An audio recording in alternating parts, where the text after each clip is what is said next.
చార్మినార్ అనగానే మనకు గుర్తుకొచ్చేది హైదరాబాద్. హైదరాబాద్ అనగానే గుర్తుకొచ్చేది చార్మినార్.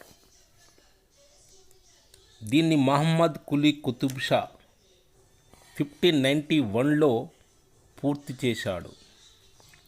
ఇది 4 మినార్లను కలిగి 32 కిటికీలు ఉన్నాయి. ఈ కమాన్లో దూరం, ఒక కమానుకు ఇంకో కమానుకు దూరం 750 అడుగులు.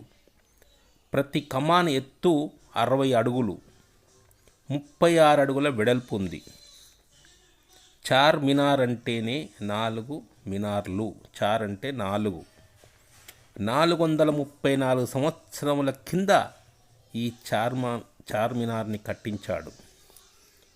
ఈ చార్మినార్ ఎత్తు 48.7 మీటర్లు, అంటే 160 అడుగులు. గోల్కొండ నుండి రాజధానిని హైదరాబాదుకు మార్చాడు. ఒకప్పుడు గోల్కొండనే రాజధానిగా చేసి హైదరాబాదును పరిపాలించాడు. తర్వాత హైదరాబాదునే రాజధానిగా చేసుకున్నాడు. ఆ ప్రజలు కలరాతో చాలామంది చనిపోయారు. దానికి గుర్తుగానే ఈ చార్మినార్ను కట్టించాడని అందరూ చెప్తుంటారు.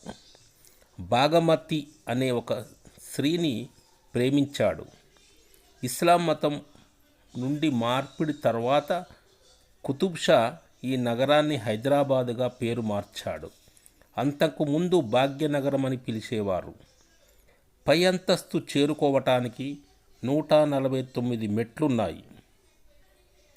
గోల్కొండ కోటను చార్మినార్ను కలుపుతూ ఒక భూగర్భ సొరంగం ఉందని చెప్తుంటారు.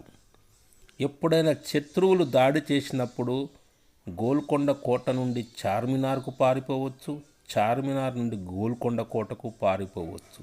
ఈ రెండును కలుపుతూ భూగర్భ సొరంగము ఉండేదని చెప్తుంటారు. కానీ ఇది ఇప్పటికీ ఎక్కడుందో చాలామందికి తెలియదు.